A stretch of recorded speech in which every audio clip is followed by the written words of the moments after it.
अस्सलाम वालेकुम। इस वीडियो में हम बात करेंगे लोप्लैट की, जो हार्ट पेशेंट्स को दी जाती है। लेकिन ये क्यों दी जाती है, इसका मकसद क्या है देने का, इसे कौन सी डोज़ में लेना चाहिए है, अगर डोज़ मिस हो जाए तो क्या करना चाहिए है, और कौन से अफराद हैं जिन्हें इसका इस्तेमाल नहीं करना।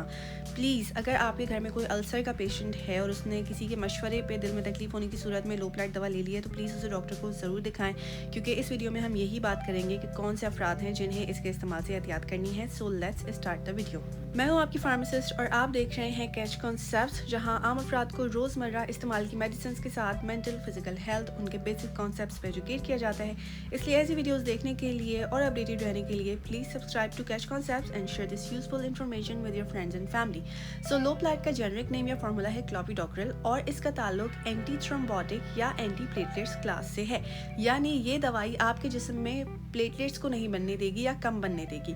इसका मकसद ये है कि देखें, प्लेटलेट्स का काम ही होता है कि जो कोई डैमेज होती है ना, तो डैमेज की सूरत में खून बहना शुरू हो जाता है, तो प्लेटलेट्स वहाँ जाते हैं, क्लॉट बना लेते हैं और बहने वाले खून को रोक देते हैं। लेकिन यही प्लेटलेट्स अगर ज़्यादा बनने लगें तो खून की शरियानों को ब्लॉक कर देते हैं। अब ऐसा अगर दिल को खून पहुँचाने वाली शरियान में हो तो हार्ट अटैक का चांस हो जाएगा। अगर ये हो दिमाग को खून पहुँचाने वाली शरियान में, तो स्ट्रोक के चांसेस बढ़ जाएंगे। इसीलिए हम लो प्लेट जैसी दवाएं देते हैं जो प्लेटलेट्स को कम करके खून को पतला करती हैं और हार्ट अटैक और स्ट्रोक के चांसेस कम कर देती हैं। इस दवा की इन्हीं खुसूसियात की वजह से इस दवा को हार्ट पेशेंट्स में दिया जाता है जिनको दिल की बीमारी हो, तकलीफ रहती हो दिल में, और साथ में स्ट्रोक के पेशेंट्स को दिया जाता है। और इसके अलावा जिनका स्टेंट डला हो, तो स्टेंट डलने के बाद भी ये दवा दी जाती है अगेन, ताकि खून को पतला रखा जा सके और उसको रमा रखा जा सके। ये दवा 2 डोजेस में अवेलेबल है, 300 mg और 75 mg। हार्ट अटैक के लिए इनिशियली 300 mg की लोडिंग डोज से स्टार्ट किया जाता है। उसके बाद रेगुलर ये दवाई आपको 75 mg लेनी होती है दिन में एक दफ़ा। 20 से 60 साल के अफराद आराम से इसको ले सकते हैं। जो छोटे लोग हों या जो 60 साल से बड़े हों, वो डॉक्टर से ज़रूर मशवरा करें कि उन्हें कितनी फ्रीक्वेंसी से ये दवा लेनी है। और इसके अलावा आप ये दवा जब आपके अंदर चली जाती है तो 45 मिनट के अंदर अपना काम दिखाना शुरू कर देती है। अब अगर आपसे कोई दवा मिस हो गई, जैसे फॉर एग्जांपल आप सुबह 10 बजे दवा लेते हैं, तो 24 घंटे बाद यानी अगले दिन 10 बजे सुबह आप ये दवा लेंगे।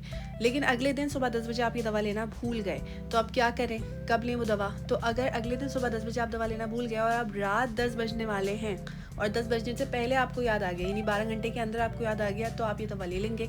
अगर आपको रात 11-12 बजे याद आया है तो आप ये दवा स्किप कर देंगे और सुबह जो आप 10 बजे दवा लेते हैं आप उसी डोज का इंतज़ार करेंगे, ठीक है? और ये ऐसा है कि आपने खुद अगर दवा का टाइम 10 बजे सुबह फिक्स किया हुआ हो तो, वरना अगर आप रात 11-12 बजे दवा लेंगे तो इसका मतलब अगले रात आपको रात 11-12 बजे दोबारा दवा लेनी पड़ेगी। 24 घंटे की विंडो बहुत इंपॉर्टेंट है, इसलिए इसका प्लीज़ ख्याल रखिएगा।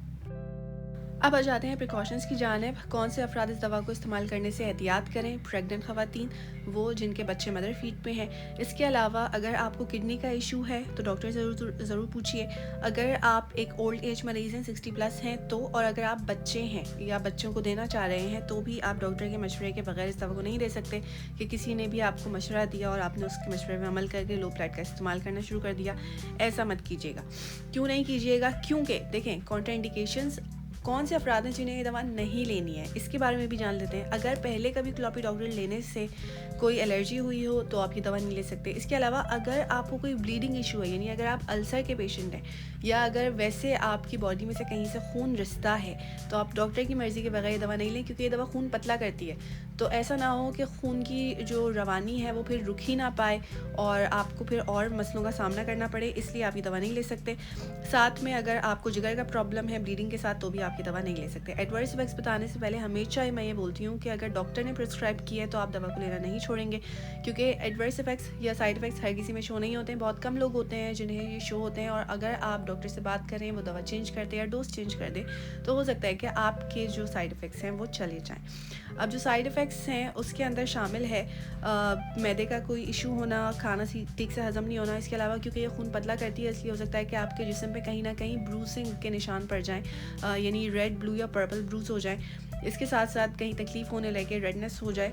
ऐसा कुछ भी होने की सूरत में, अनकम्फर्टेबल होने की सूरत में, आप अपने डॉक्टर को बताएं, उससे रब्ता करें ताकि वो आपकी दवा को एडजस्ट कर दे और इस तरह के साइड इफ़ेक्ट से आप बच सकें। साथ में इसके आ जाते हैं कि कौन सी दवाएं हैं जिनके साथ आप लोप्लैट को नहीं ले सकते। तो यहाँ पे मैंने उनके जेनरिक नेम या फार्मूला मेंशन कर दिए हैं, जैसे एल्फेटानिल, एम्लोडिपिन वगैरह। इसमें से कुछ दवाएं जो है वो एंटी फंगल हैं, कुछ दवाएं दर्द की हैं, और साथ में एंड में लिखा हुआ है ओमेप्राजोल, जो कि राइजेक का फार्मूला है। और मैंने अपने इंस्टाग्राम पे मेंशन किया हुआ है, उस पे वीडियो बनाई हुई है कि राइजेक के साथ क्या आप लोप्लैट जैसी दवाओं को ले सकते हैं या नहीं ले सकते। सो प्लीज़ उस वीडियो को भी जाके ज़रूर देख लीजिएगा, वहाँ जाके आप हमें फॉलो भी कर सकते हैं, बहुत इंटरेस्टिंग वीडियोस होती हैं। यूट्यूब पे भी हमें सब्सक्राइब कर लीजिए and thank you so much for watching us.